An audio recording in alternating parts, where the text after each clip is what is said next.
Desmond L. Kharmawphlang is a poet and folklorist. He also writes short stories. He has published collections of poetry and books on folklore and folkloristics. He teaches folkloristics at Northeastern Hill University, Shillong, India. He is also principal investigator of the project Folklore, Wildlife and Nature, a study on their interrelationships sponsored by the Northeastern Council, Government of India. I now hand over the session to you, Desmond. Good afternoon. First of all, I would like to thank the organizers for agreeing to have this panel. When I first had a conversation with Mary and I suggested this rather intimidating panel with an intimidating name, she was excited about it and said yes, she has also deep interest in some of the dimensions that this particular topic would hopefully cover. So with that, we agreed on the title and we also agreed on the names of the panelists, and I will be introducing them in short order. I would like to start by introducing Ian Lyngdoh, who is seated to my left. He teaches applied tourism at Shillong Commerce College and the Indian Institute of Travel and Tourism Management.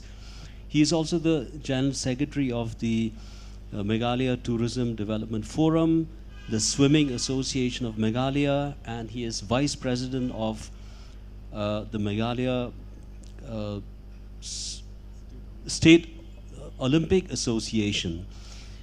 He is known as the maker of the widely acclaimed television program, which has something like 115 episodes, I believe, called A Day in a Village.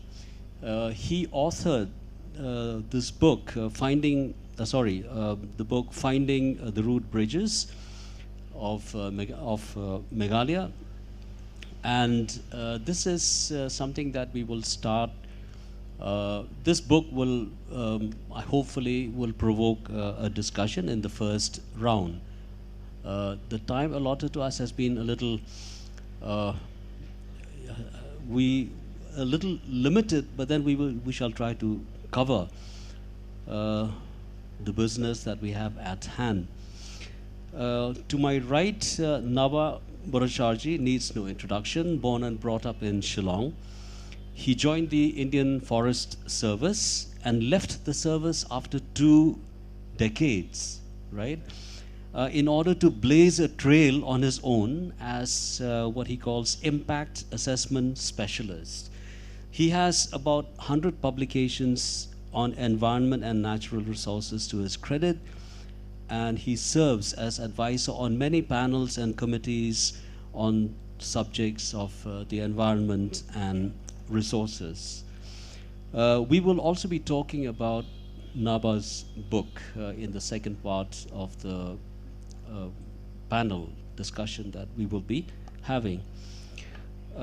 Next, I would like to introduce Professor Massimo Warglien, a very good friend of mine who teaches at Ca' University in Venice.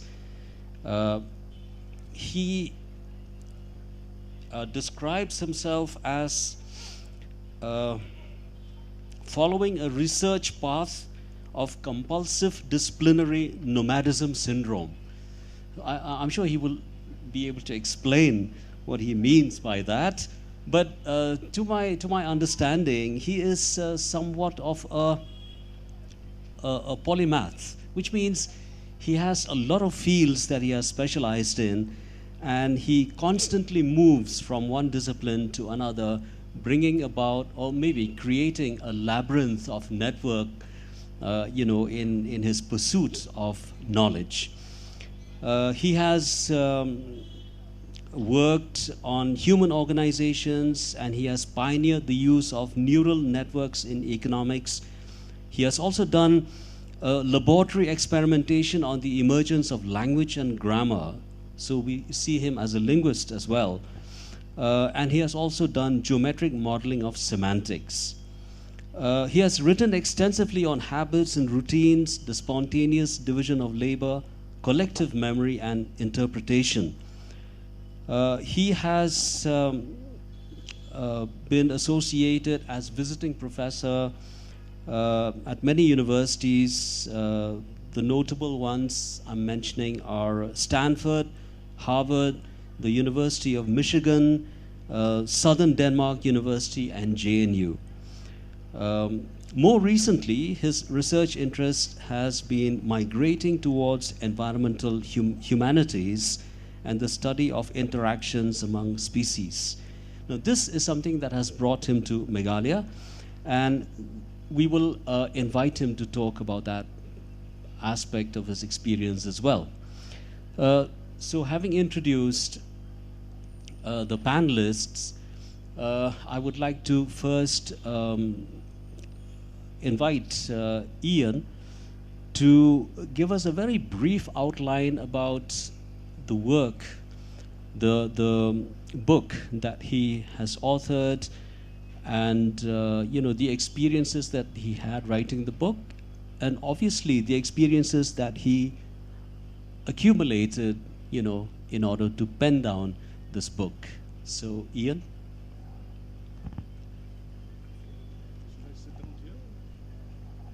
Whichever you're comfortable with. Hi everyone. A very good afternoon. So this is the book, which is a kind of a labor of love. It took me about 10 years and multiple treks and journeys across the Rewar landscape in Meghalaya. So it all started in a village called Nong Blai.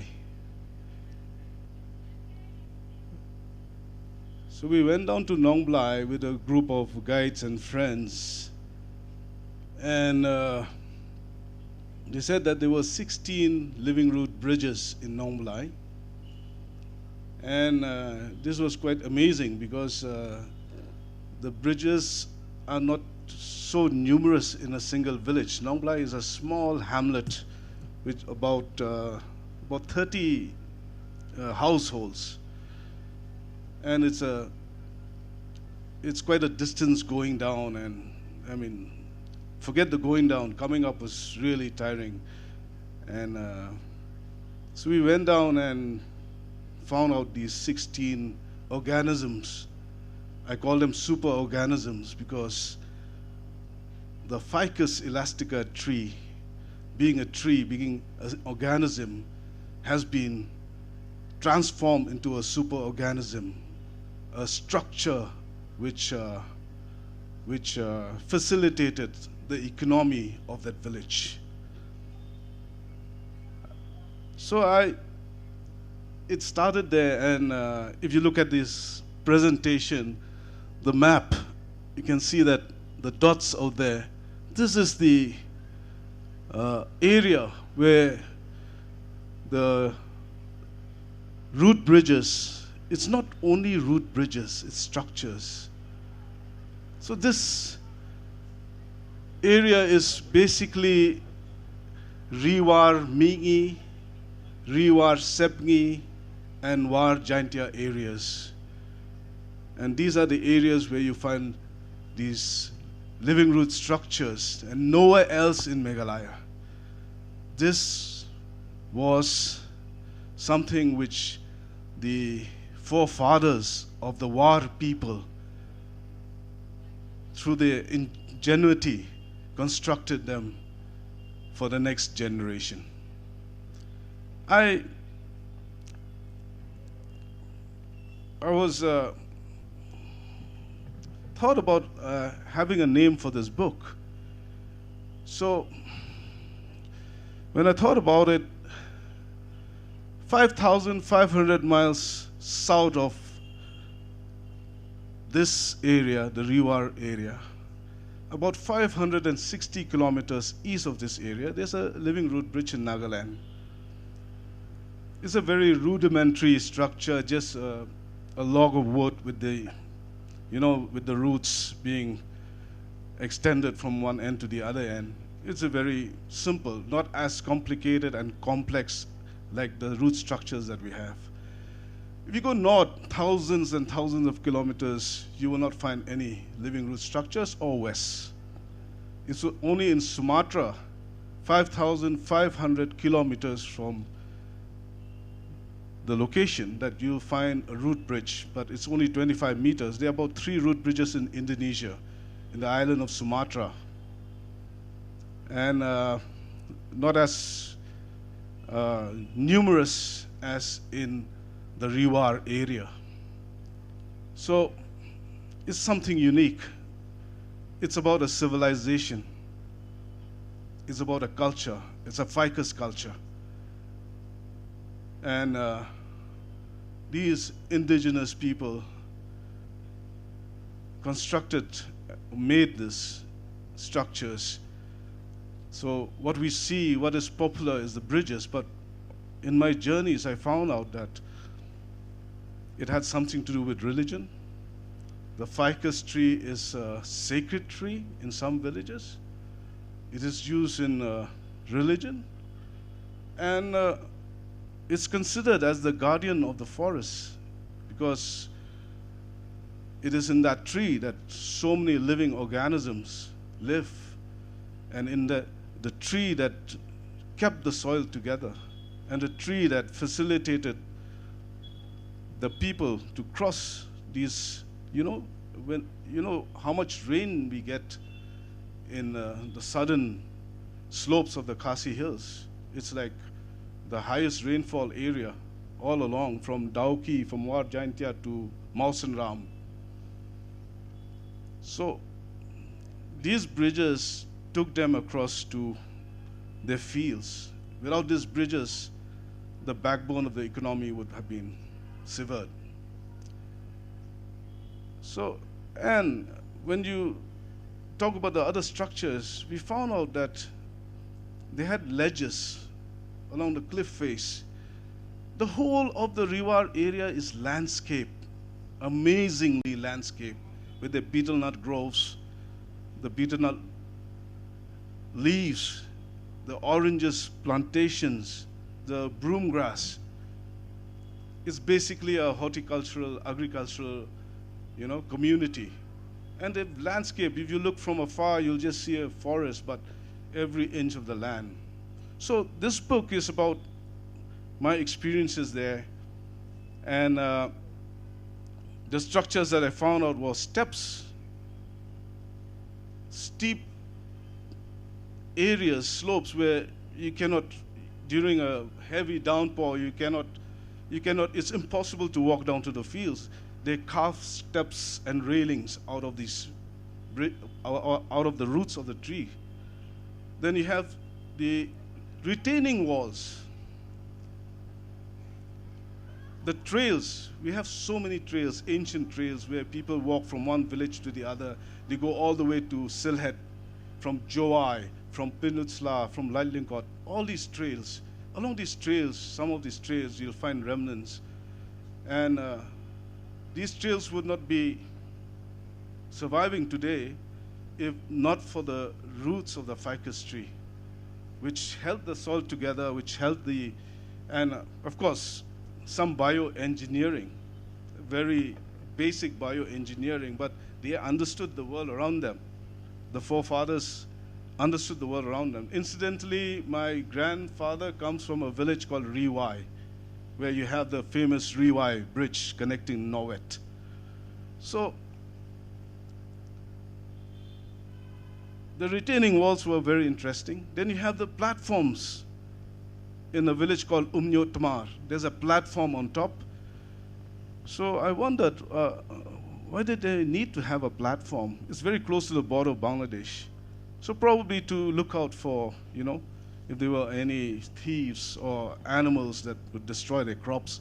So they put themselves up on a platform and keep a watch. Then you have ladders. Ladders across the slip, about the height of this, this structure. And these roots were living. They could outlive any iron bridge. We've seen the iron bridges in the, in the areas that we journeyed. And after 15, 20 years, they just rust. But the bridges, they go on. Of course, but they have to be, nourished. They have to be looked after. So, the name of the book, they titled it Ficus Cassiana. Ficus because of the ficus tree, and Cassiana because it's from the Khasi Hills. And it's another pseudonym for the living root bridges and the living root structures. And when it comes to the religious part, in Nong Blai, they have, in the second part. Okay, yeah. So that's in a nutshell what this book is about, but it's also about our civilization, about our matrilineal, a bit of matrilineal, where we come from. We don't. The first time this was mentioned was by young Lieutenant Henry Yule, and mentioned it in the book, that he had gone across, and for the first time he saw this living root bridge. And we traced the trail, I call it the Henry Yule Trail. It's from Ring Ot to Lat Yam. So it's a trail that goes down. And we found the exact location of the bridge, but the bridge is no more. And they have a steel structure across that goes all the way to the other side of Lat Yam. But we still had the trees there. The tree was still there, of course, broken down, but it was still there. And he was the first one who mentioned in the Asiatic Journal. That was the only source written that I could find from my research, that I came upon this bridge, and I have never seen such a structure before. But he never elaborated on that, because he was part of the Engineer Corps of the British in 1840 something. And they were looking for roads, make roads in the Khasi Hills, in the Cherrapunji area.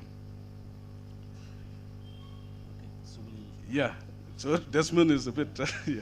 So, anyway. Thank you, Ian, and I strongly recommend that you grab a copy of this book, because he has just given us a very abridged version of what you can find here. The very significant information about our root bridges. It's interesting also that he used it as an example, which brings us to this point where we engage with living artifacts. This is a classic example of a living artifact, and to elaborate on the concept, to elaborate on the theory of living artifact, I shall turn to Professor Massimo Warglien, where I will perhaps try to seek from you, what is it? What are the factors? What are the aspects and dimensions of dimensions that are responsible for imbuing, responsible for animating, structures like the living root bridge, and to qualify these examples, as really splendid examples of living artifacts. I'm drawn also to the kind of comparison that we have in my discipline, which is folkloristics, where we talk about the phenomena, we talk about the lore, and we mostly neglect and ignore and forget, the folk that's actually responsible for imbuing, the lore with that sense of with that spirit, with that animation, that makes it again, very, very animated and very alive. So, Professor Massimo, please. Thanks. And hello to everybody. Okay, it's almost embarrassing for me to be here and talking about things which are so deeply felt and embedded in the life of anybody. I'm not just coming from outside. But I'm very grateful, I must say, to Jan for writing his book. I avidly read it in the last days as I could get it in my hotel. Because it really gives us not only, I would say, a lot of interesting knowledge about how the whole system of ficus cassia, right, works really, but also the emotion of the experience of reporting, creating, transmitting this knowledge. This is wonderful, and it's great. Now, the interesting question, I think, is why should someone coming from outside be interested in those wonderful examples of structure or of living architecture, or whatever you want to call it? And you know, the first time I came here, my first impact was actually Mauripur is here, Rimika was there, they brought me in and to see my first exemplar, basically, right, in Soka. And the first reaction was simply, oh, it's amazing. But then my soul of researcher took, in a way, over, and I started asking myself, should I study these kind of things? Why are they so interesting? Why they bring so many thoughts? And I think the most strong reaction was, this is really interesting, not only because it shows a deep culture of interaction with nature and so on, but there's also the other side, which is very interesting, which is the huge contribution of a living creature, the tree, to such a surprising infrastructure or artifact, right? It's a beautiful example, I think, in which you have an important infrastructure which is, to a large extent, created by a living entity, not by the manipulation of passive dead materials. In a way, I think what strikes me a lot is that you don't build a living root bridge, you grow a bridge, which is an entirely different practice for building a bridge. It implies different attitude, it's thinking differently. It's beautiful when I had some beautiful experience in villages, staying there, even in Nongblai, talking to people. When you talk to people growing bridges, such bridges, they don't really have in mind a shape.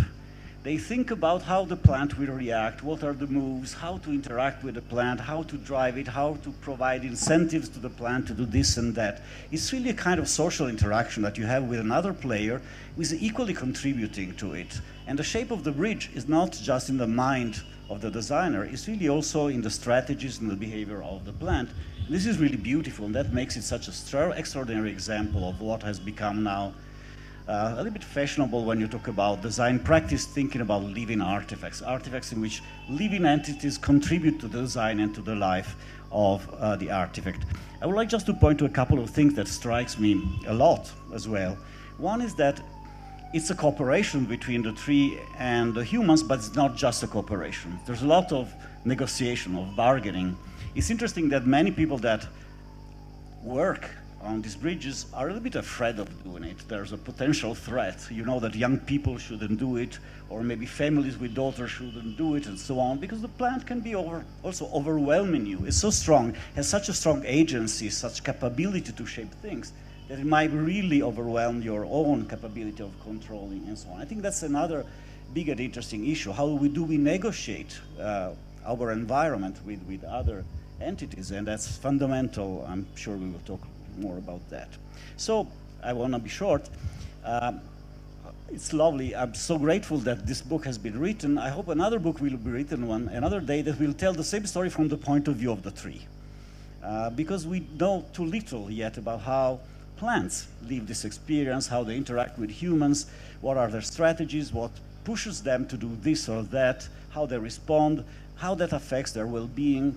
We don't know very much about that. I think this is vital, not only to better know, but also to preserve in the future not only those plants, but our interaction with those plants, which is the key point, I think. Okay, so thanks again, Jan, for your fantastic work.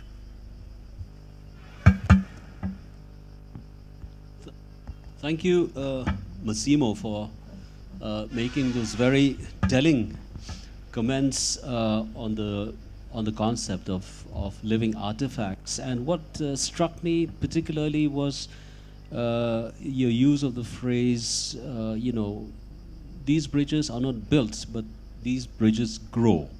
So there is, that very elemental dimension of life that is inherent, in the creation of these living root bridges. Ian also earlier had referred to them as structures, although in a very special sense.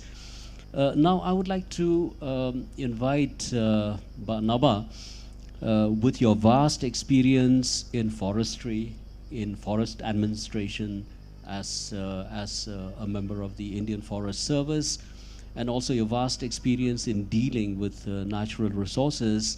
When we pick up these two key points made by Ian and Massimo on structure, I think we need to revisit this idea of technology, because the common perception of technology now is that, oh, it's machine. But actually it is not. Technology is inherent in the kind of change that we bring about to the environment, to the kind of change that we bring about to the social system, and so on. Technology infers, a very careful and a very precise use of a calculus of measurements, I think. So how would you respond to this idea of so-called technology of the root bridges?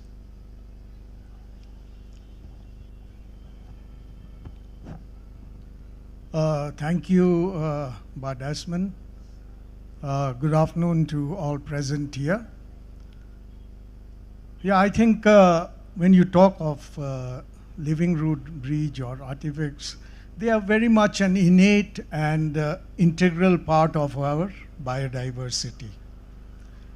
And this living root bridge or these artifacts has emanated from our biodiversity itself.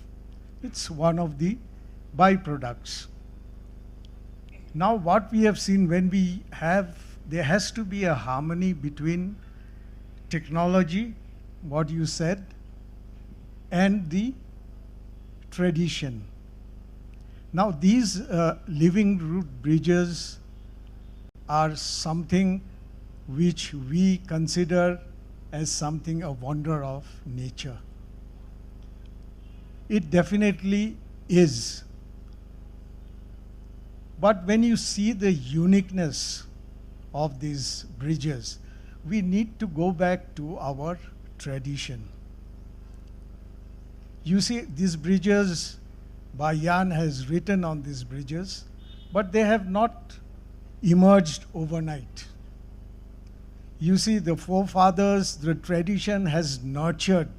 They realized the value of those bridges, and at the same time, they were definitely used for purposes like your transport, bridges as we call them, moving from one village to other. That was the necessity at that period. Now what has happened, which we had also discussed a number of times, that these living root bridges also, today we are talking of conservation of those bridges because of various anthropological factors impinging on them. So here, how do you protect? You cannot protect them with the same traditional concept and approach. Why? Number one, because those bridges that time were used by very few people. And that is why day before somewhere I had talked to, I think Abhash, he is here, that we need, once we have opened for tourism, the footprints, even we are today talking of carbon footprints, we need to tone it down. In 2004-05 with Ivan, Deepak, we had visited Molenbeek, and that time we could see hardly 10, 15 people going there. Today we have in thousands. So this is one of the aspects where conservation comes from regulation and restriction.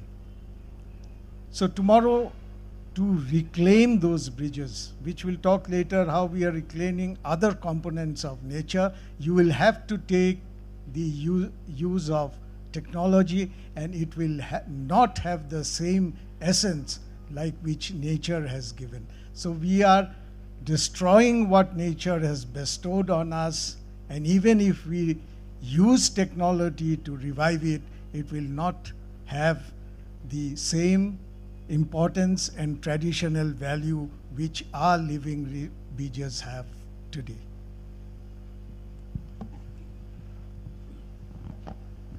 Thank you, Naba,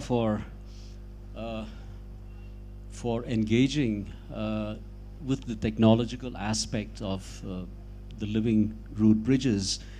And we will turn again to Ian for a brief comment on an issue that I've been engaging with in my work as a professional folklorist, and that is the existing continuum of human nature and culture. And these bridges, they are magnificent examples of this continuum, rather this interdependency that exists between human nature and culture.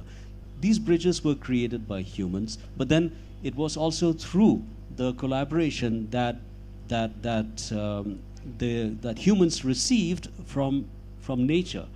And we also have a manifestation of great and extremely rich cultural practices, the stories that have been woven around these bridges, the ceremonies dedicated to these bridges, and so on. So briefly, if you could talk about this. Yeah, Desmond.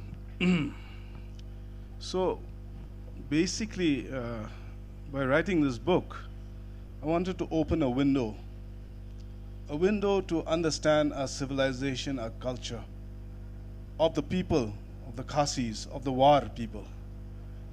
If you look at the North Khasi Hills, we have the cherry blossom, which is another tree. I don't know whether it's endemic in Meghalaya, but it has put us in the world map for obvious reasons, for tourism. But coming back to the living root structures, I call them structures because it's not only bridges, there are other structures. And there are two parts to it. There's the living root structures, like I mentioned, the bridges, the ladders, the retaining walls, the steps, and there's the Ficus elastica tree, or dingri, which we call it the dingri. So before we go to the structures, we have to talk about the dingri. There are 20 or more ways to look at a dingri. 20 more ways, or you can make it 30 more ways. Recently I read that you can tie a knot, a tie, in 1,000 ways. So there's no end to it. And there are more than 20 ways or 30 ways to look at a Ficus elastica tree, a dingri. When I probed deeper, so we went to Nong Plai, so we saw this tree. He said, this is the place where we have our sacrifices. It's near a small stream. There's a stone, and they used to have an annual sacrifice. I'm talking, of course, about our indigenous religion. A religion which is a household religion. It was not a, corporate. There was no church. There was no, it was household. And they did the sacrifices there, and that got me thinking, okay, how sacred is this tree? Then I went to a village called Nongjiri. It's one of the bastions of our indigenous religion. So religion and our culture is deeply woven. You can't separate one from the other. It's something which, unfortunately, or has through the years has been neglected, but for many reasons. There's a tree in Nongri right in the middle of the village which grows there. At the base of the trunk of the tree, there's a hollow which is made out to be an altar where they perform their rituals and rites. In Nongri, you have a Lyngdoh, that is an administrative head and a religious head, a religious Lyngdoh. So one of the unique places. And they perform their sacrifices there, rites and rituals once in a year, once in 2 years, in fact, because Nongri is related to Sobar. Sobar on the other side of the river Waro. So every 2 years, they have their religious ceremonies. Once in Sobar, after 2 years, you have it in Nongri. This year is going to happen in Nongri. The last 2 years, it happened in Sobar. Sobar is also one of the places where we found a very depleted looking, a small structure. And in fact, the villagers never knew this structure, and we just pointed out, this is your heritage, please protect it and look after it. This is where your forefathers, started this civilization, this culture. So this tree in Nongri, what happened is, nobody is allowed to take a photograph of the tree. We could not, we took our cameras, but we could not shoot the tree because it's not allowed. It's sacred. And the branches of the tree cannot be brought down, or the leaves or anything. It's so sacred that you're not allowed to cut the branches, or even though the branches have intruded into the house, into the roofs of the village. So this was something fascinating. And what Massimo said, when I went to War Jaintia, they were even, War Jaintia is, I think, culturally, the Khasis, if you want to know your culture, you go to War Jaintia, where you have the ossuaries, the Thep Mao Shing, which is still being practiced now, and you have your, so many things to do with the culture. I think even the language too. They say that Khasi language originated from the War Jaintia dialect. That's what they said. And when I went there, they told me that young people are not allowed to, especially men, they're not allowed to grow these bridges. So I kept wondered why. But there was a practical side to it.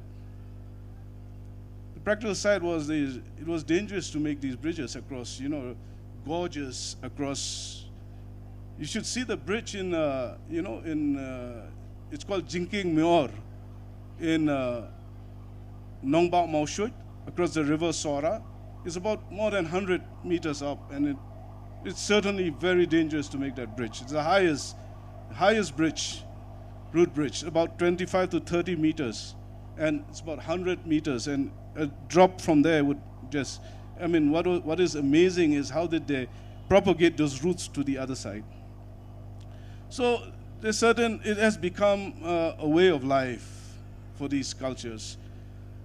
A way of life where the tree, was a part of their, everyday life, and they used the roots.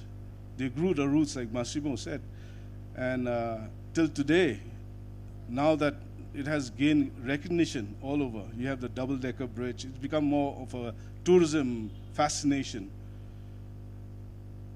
And the original purpose, sometimes it's unfortunate to say that there are places where you have these concrete structures made by the Block Development Office, where the original bridge has been neglected and just rotted away. So, but the amazing thing is, I just want to share with you, is that we have an oral tradition. We don't have a script. So our forefathers were innovative, they were ingenious, they invented many things without a script, without knowing maths, without knowing science. They were masters with the ecosystem that they live in. They invented the bridges, the structures, the drip irrigation, which I mentioned in the book. bamboo drip irrigation, where they take water, channelize it through bamboo to the plantations and the groves, and the monoliths and the secret groves. We are educated, but we are not being innovative as much as our forefathers.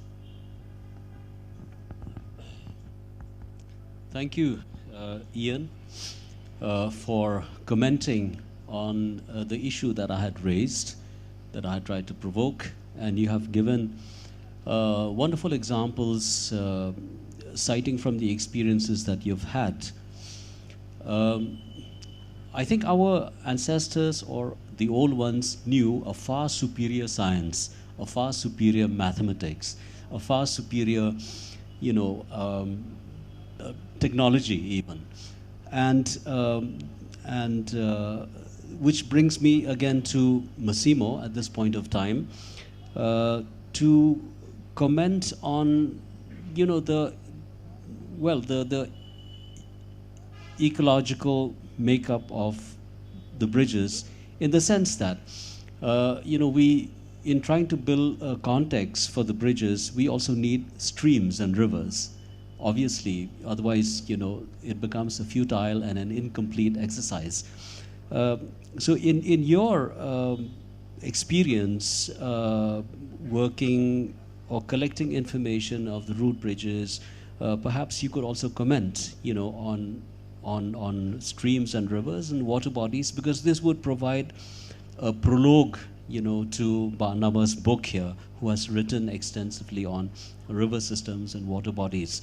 So, and since Massimo, you also had the community project in Venice that is dedicated to the study of and the perception of tides. Perhaps you could comment on this. Sorry, okay.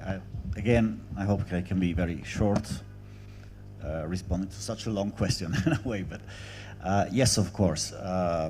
When you look at those bridges, you cannot even imagine them without the water, without the stones and everything. This is, of course, they are part, by definition, I would say, bridge is relating different things in an environment, including humans. So that's part of it. And the water part of it is extremely important, of course. That's what the bridge does about, and also the water falling from the sky, because it would be very hard to imagine those bridges without the key role of monsoons in the ecology of the whole system and so on. And yes, I think the other thing which struck me a lot in my naive experience as a visitor was the huge importance that the livelihood of water plays in beliefs and also in how you think about the bridge. Just one single notation that I found very surprising. I asked about who's the owner of a bridge, of a living bridge. And the answer was surprising to me, because once, that was in Longbly, I think, they told me, okay, if the bridge is connecting to areas of debris which are owned by a family or a clan, whatever, then the clan is the owner of the two parts of the bridge, grasping, in a way, the bank, but the center of the bridge is owned by the river. And it was really beautiful, I think, the idea that you have also this sort of ownership by another living entity, which is the water of the bridge, was very deep and very interesting. That brings me back to my own city. I live in a water city, as Desmond recalled, Venice. It's a very famous water city. It's also very famous for its complex relationship with the water and the tides. Water has been the source of life and wealth for the city, but is also, in last years, a source of dramatic high tides, flooding, and so on. Here again, I think my experience has been that trying to remedy to the most threatening part of tides, the high tides and so on, the technology response was, in a way, to stop the tides, which preserve the city, of course, from the high tides at the same time, has been sort of slowly killing the culture we have, the attitudes we have in understanding the role of tides as a vital thing in the life of the lagoon in which my city is embedded, of the sea, and especially losing the sense of how water is a lively thing, the livelihood of water. And I think this is a general problem of many cities, many places. I was talking also with friends, we do design, urban design in the UK, they had the same problem. Once you want to revive rivers, as we want to revive the lagoon, understand how it interacts with the city, the first obstacle is that people have lost a sense of the livelihood of water. The livelihood of water is the fundamental element connecting us to the water as an agent, as again playing an active role. And I think to learn to preserve water or environments in which water plays a key role, we also have to develop this sort of, let's say, animistic intelligence, understand that water is a living thing, not just H2O. And I think that's a fundamental thing. I want to close with an episode not from Nong Blai, but from a small village in my lagoon. A teacher was teaching, that's a fisherman small village, and a teacher was teaching to elementary school kids about chemistry, the beginnings of chemistry, and started introducing H2O. And one student raised his hand and said, "Come on, maestra, teacher, water is not H2O, it's a living thing, it moves, it breathes." I think we have to go back to this kind of knowledge to better understand how we interact with our environments, which are all based on water. Thank you, Massimo, and thank you for sharing that discovery of yours when you heard, in Nong Blai, about a river owning at least a section of the bridge. Okay, I mean, this is the creation of an epistemology which is profoundly breathtaking, I think. Which brings me, to Naba's book here. He has authored a book entitled "Withering Forests, Dying Rivers." It's a very, I haven't read the book, but the title, gives us an idea about the kind of predicament that we find ourselves in, especially in Shillong, and could you please talk about the book, and what are you trying to advocate? What are you trying to articulate in the book? Is there? I'm sure there must be some message that you want to put across. So if you could talk about it briefly. Yeah, the book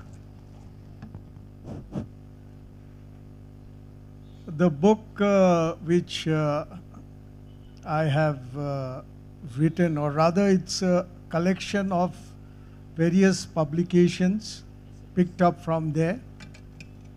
Actually, the journey for writing this book started at Umiam Lake. After my service period, I was, as the preface will highlights, I was returning home, and many of you may be aware that there's an old road where the earlier Shillong-Guwahati road used to be. So usually we used to travel coming home, going back, and about 20 years after my college, I was out of Shillong, coming in and out. So I thought, during our school days, we used to go for hiking to this old road, which was one of the vantage point for hikers like us. So when I went there, I was absolutely shocked. The volume of trash, which all of you subsequently know, the total denigration of this artificial reservoir, which is about 10.27 square kilometers, and it caters to a catchment of almost 250 square kilometers. So Umiam virtually acts as a septic tank for almost 300 square kilometers of area. So that is where, with my forestry background, I realized that if one component of nature is affected adversely, it has a cascading impact on all other parameters. We talked of the living root bridges, which is an artifact. So is an insect, which is also an artifact of nature. The springs, the rivers, all, whatever is the creation of nature. So from there, I took the journey up and I wanted to decipher what are the reasons for the denigration of this lake. And to my horror, I found that it was a collection of various factors impinging on our biodiversity, starting from quarrying in the catchment areas, the faulty and unregulated and unplanned construction activities which is going on, the extraction of fossil fuels. Then we have the pollution, the improper waste management, a gamut of issues in a holistic manner, in a comprehensive manner, and tied to each other, was affecting our biodiversity and our environment. There was hardly any action. So my book or my intervention was to flag these issues and bring it to the public domain more as an advocacy and awareness, because I saw that people were just comfortable with the situation. These are not very major impacts which are happening. Those were, I'm talking about 2006-07. So, but I felt that these factors were gradually evolving into major catastrophes, impending dangers to our entire ecosystem. And this is how I started. Now we talk of rivers. The rivers always tells the story of the civilization of a race. Waumkra Umshirpi also tells this story. I used to sit with Kong Silverin Swear.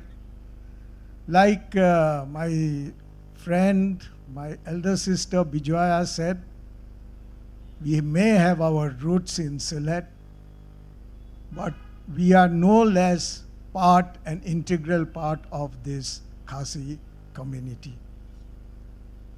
Being married now, but we are very much an integral part, and we thought that it is our duty to bring to the fore what ails our environment. I have seen the catchment areas, which are sources of water, are being defiled. The last vestige of catchments which we have is the Riyat Laban and Raid Laban forest areas, where I came up with the idea of integrating the 7 sources which has source in those Riyad Laban forests, to integrate them. And I can tell you that these sources today are supplying the major chunk of water which goes to major parts of Shillong. So these are the issues. Then we went for mining. We saw what destruction mining was doing to our environment. So this basically were the issues which has been flagged by me. And not only issues, it's very easy to highlight issues, but once we raise issues, we need to come up with viable solutions also. Because only flagging issues and doing nothing about it, like by Jan or Massimo, we have gone to the grassroots to find a solution to all these problems. So the book generally highlights a number of parameters. It has taken this short time. That's why I was requesting Mary that from next year we need to have a different section altogether, maybe if it's possible, for climate change, biodiversity and environment, which is very, very important. And climate change is no more a fallacy, no more to be taken casually. It is a reality and it is staring us in the face. We have seen the devastation which is happening in the Eastern Himalayas, and Eastern Himalayas includes Uttarakhand, your Himachal. We have seen what has happened to Sikkim and covers all the other 7 northeastern states. We are in the same fault zone, and this is the time to undertake the vulnerability index study, the pollution capacity study, the carrying capacity, and this cannot be done only by the government or government agencies. It has to be a partnership between the people and the government. Government can only do so much. And finally, I would like to say that please, we have moved so much away from our traditional wisdom, which the forefathers here had or which they followed. Today we talk of catchments. We have the Lao Shnong, the Lao Lyngdoh, the Lao Nyam, the Lao Kintang. These are all traditional wisdom where in the villages these were maintained. But now, unfortunately, today we do not have that division of land. The people who have land are becoming landless, and some people who can afford are purchasing and buying into this land. So soon we'll have a great disparity like we have in the mainland, the landless and the zamindars. Unfortunately, Meghalaya is witnessing the zamindari system, which is very, very detrimental for the entire community. So, and the insensitivity. I had been with the National Green Tribunal as a commissioner. Then I also appeared in the National Green Tribunal. The sensitivity of the people is very much important. So all of us must rise to the occasion, and the base of the pyramid are our grassroots population in the rural areas. I'll leave with you with a question. I have raised a lot of issues from 2005. Some have been solved, some unheeded. But the government today is looking into these issues. And one of this is what we have, the compensation for maintaining your forest, which was not done earlier. And people rightly said that the land belongs to me. What do I gain by maintaining those trees? I need to cut down because they were all low-hanging fruits. I sell 1 or 2 trees and I look after 1-2 months of my expenses. So the government also has come forward to compensate that you preserve your forest, you get paid in some retribution is given to you. So my appeal is that let us all work together, and climate change, the dangers are a real phenomena. Unless we wake up now, it will be too late. And I'm not trying to be a person who's alarmist, but I tell you, we do not want a Uttarakhand or a Sikkim or a Himachal being repeated here. And I leave all of you with a question.